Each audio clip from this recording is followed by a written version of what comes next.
Okay guys, we are back on our project. So there were some issues in the last video and I decided to make it again for you. So guys, right now we have our form in working condition so that we can submit right now. For example, bootstrap alert. Okay, let's get this as a title. And okay, can't leave it, keep it going. Okay, here is the description and we can submit it. Okay, here we go, and let me just open our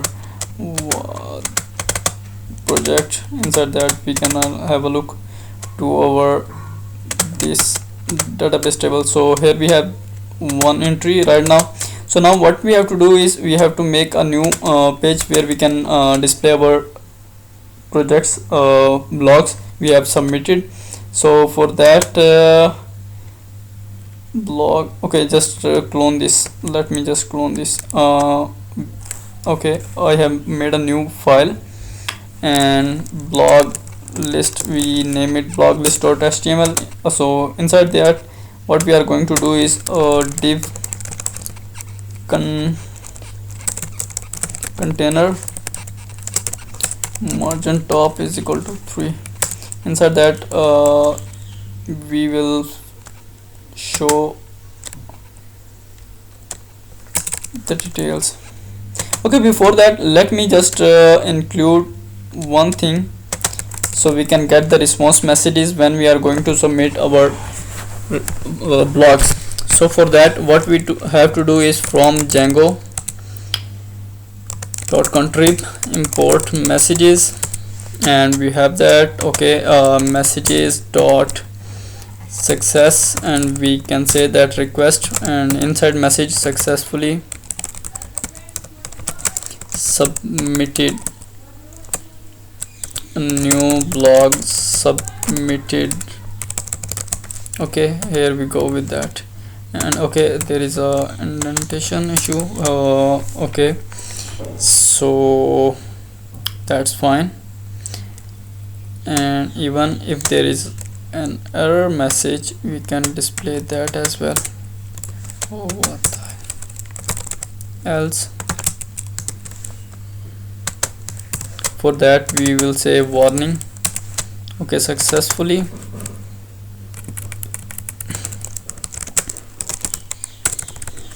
error blog submitting. Okay, here we go with that. So how we can display the messages in our template is for that we have to go toward the page where we are going to submit this. Okay, in this first we have to check if messages means if we have messages. So after that what we have to do is for messages, message in messages. Okay, and inside that we have to show the alert message. And let me just open bootstrap alert. Here we go. Okay, for example, this is the message. Let me just copy it, and inside that we can paste. Okay, and here will be the message, and for the color we can say blog dot tags. Okay, so no, message dot tags, not blog, this message dot tags, so it will show us the response message in colors. Okay, let me just put that as a test. We can use this as a title. For details we can use this one. Here we go, and here is our response message. Okay, cool. That's fine. Now we can move forward to display this in our page. Blog list, another function request. Let me just specify a URL blog app, and inside that blog list.html return render and request after request we have to specify the URL. Okay, here we go with the URL as well.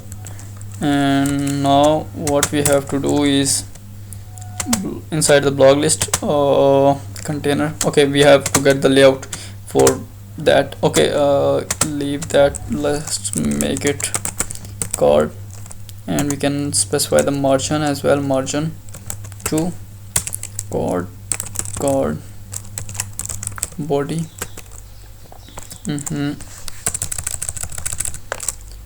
div dot card body, and inside that this will be our title, and after that we can display our, okay, that's cool. Let me just copy and put for loop for blog inside blogs. Guys, we have to specify where from we are getting these blogs. Like we are running a loop which will check if we have the blogs inside this blogs, it will display all that. So for that what we have to do is this is our blog list page. So for that this is our function for that, and we have to specify blog is equal to blogs dot objects dot all. We are getting all blogs from database table blogs, and this is the name of the class we have created, this one. So now what we have to do is we have to pass that in our template. For that here we have to specify this blog variable. Here we go, and now inside that template, let me just close this for a while, like we are not using this one as well. We are done with this. Okay, so inside that now what we have to do is blog and title, this is the field name, right, this one. After that now we are going to specify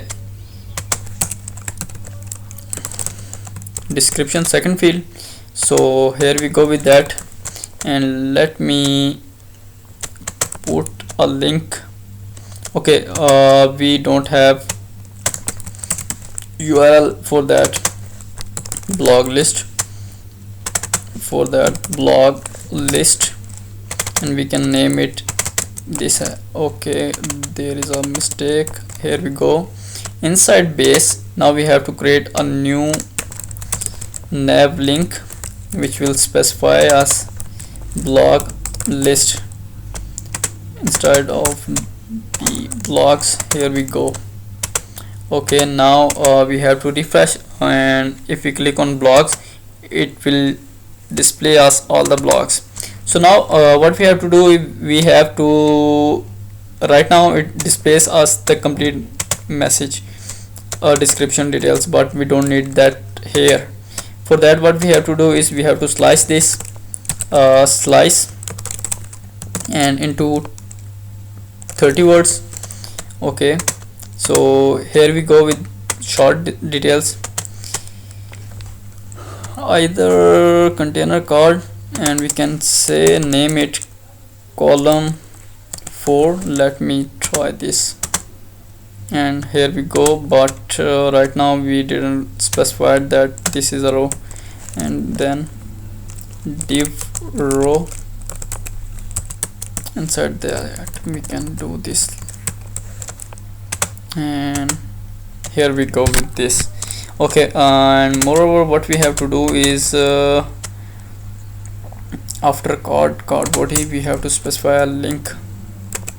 Okay, so for link, one will be the read and the other one will be the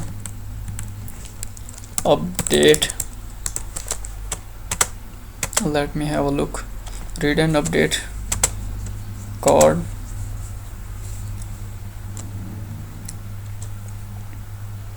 Okay, card link, we can class name card link. Okay, so that will be much better in view display.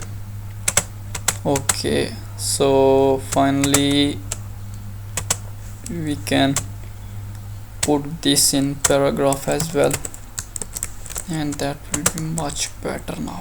Okay, cool. For the first one we can name it h5, so it will be a heading. So now the thing is, we are going to create a link in which it will display a complete page for this blog details. So for that, what we have to do is we have to create a new page. We are duplicating this one, right? And for now what we have to do is we have to display card, let's call it body. First it's card, after that card div dot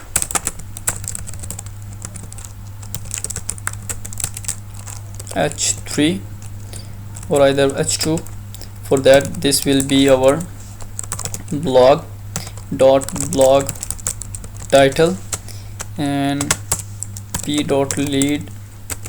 For that we are going to say blog description. Okay, here we go with that. So now what we have to do in our views, we have to create a new function for the display in which we are going to say this is blog page, and we have to pass id as well. In that, let me name it blog page. Do we have created a new page?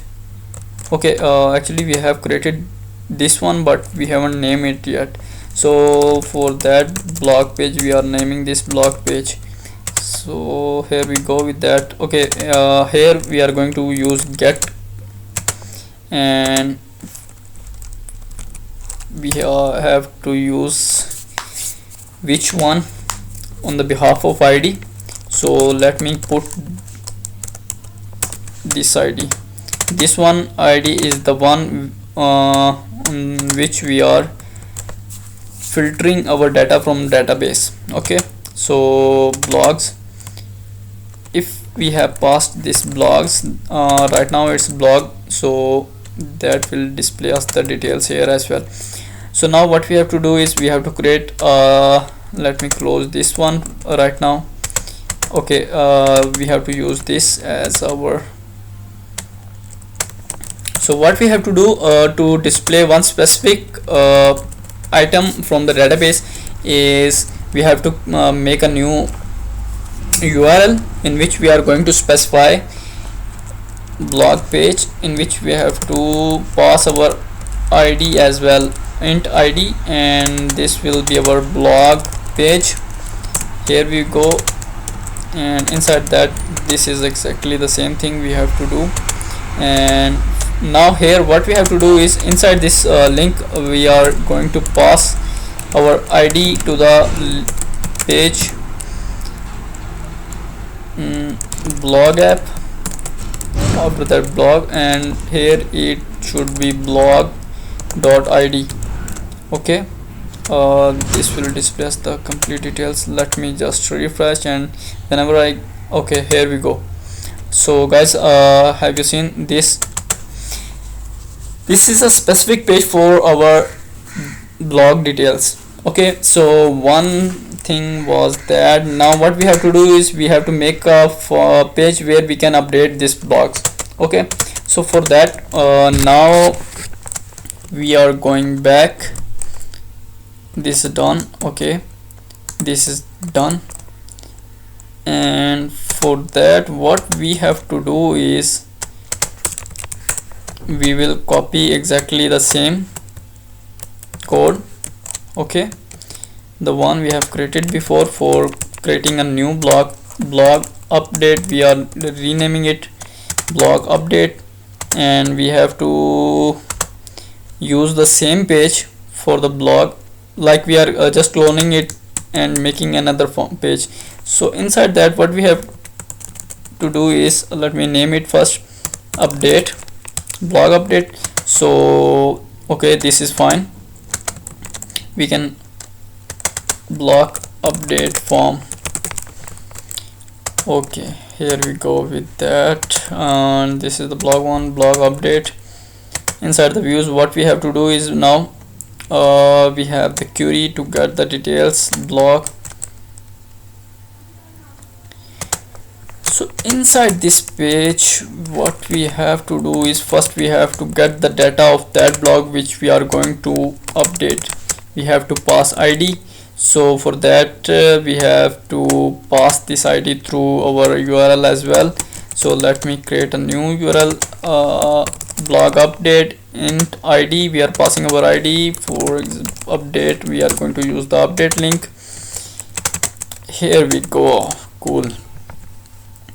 So guys, whenever we are going to get this id, we will fetch the data from our database. Either one way is this, and we can use get object or 404 error as well.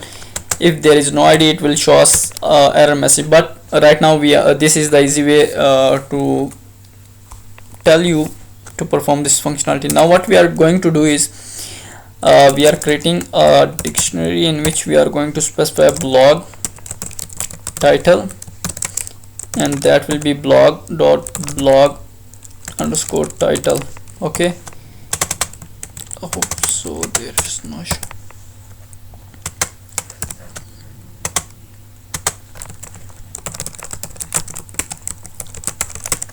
blog description. Here we go. So now in the forms, what we have to pass is we have to pass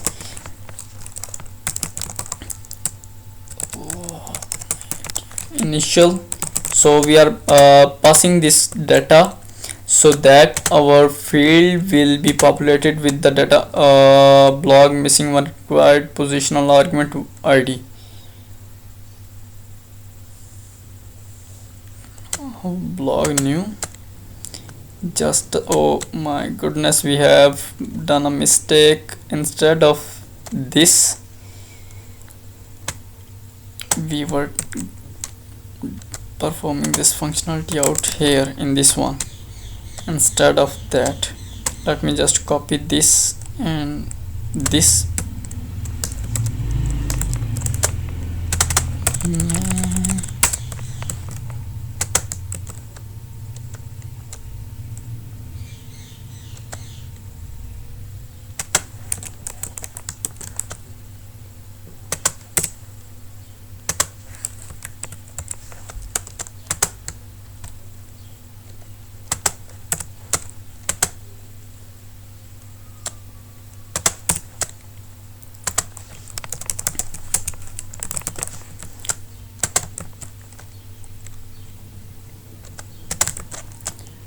So guys, just let me refresh this again, and now when we are back here on this page, you see we are going to populate these fields. Okay, like we already have the data, this data. So whenever we are going to click on this page, it will redirect to our update page, and it will show us that form populated, and we can make a changes inside that.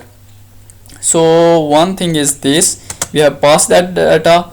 After that, one thing is there we have to do, we have to specify is instance.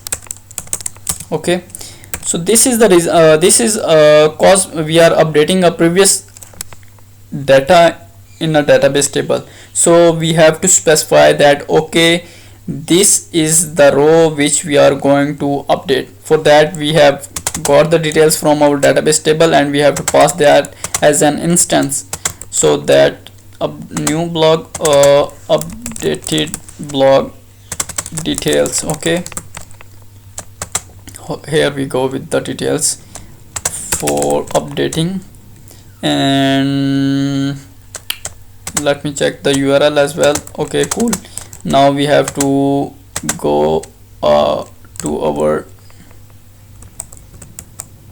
list view in which we are we were using our links to redirect to our pages, and we have to update. In update, for we have to specify the ID as well. So here we go with the update link, and when we are going to refresh, if you see on the top, on the left bottom corner, there is the details of the link. And here we go with this one. We can name it 2020 and update this one as well. Encode an unexpected keyword argument is instance. Oh man, instance. Okay, here we go. Let me just go back, refresh the page 2020 and update, and here we go with the details. And when we are going back to our page, you can see 2020 is out here. So guys, this is the way how to update data in our database table. Okay, one is to create a blog, after that update, list views and simple page view, and one more thing there is how we can delete a blog. So for that we are going to make another function delete. For that we have to specify, but we don't need the URL. Okay, we have to specify the ID. So we have specified the ID. After that what we are going to do is blog.delete. Okay, and what we have to do is now we have to redirect this page to our blog app and blog underscore list. Okay, so here we go. Right now we have details, and we don't have what we don't have right now. First we have to create a link as well to perform that functionality. Delete int id blog delete and blog delete, and in our list view we are going to create another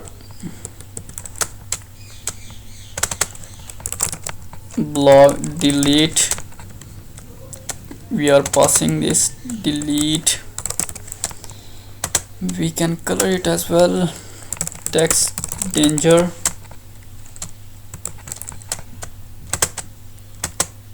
And here we go. So now when we are going to click on this, it will reload, and right now we have only one blog on our page. So let me just add new one and we can have a look. This will be our text data for the title, text links and so on. Here we go. Okay, now we can see we have another card, and we can try another one as well. So guys, there is one more thing. Right now you see this is a normal way, and I will show you how we can use CK editor with these fields in a next video, and we can just put these details here. So that will be a much more better way to write down the blogs. List of blogs are here 4 we can customize the column width, and here we go 3. Okay guys, this is it for today. I will catch you up tomorrow for the next video.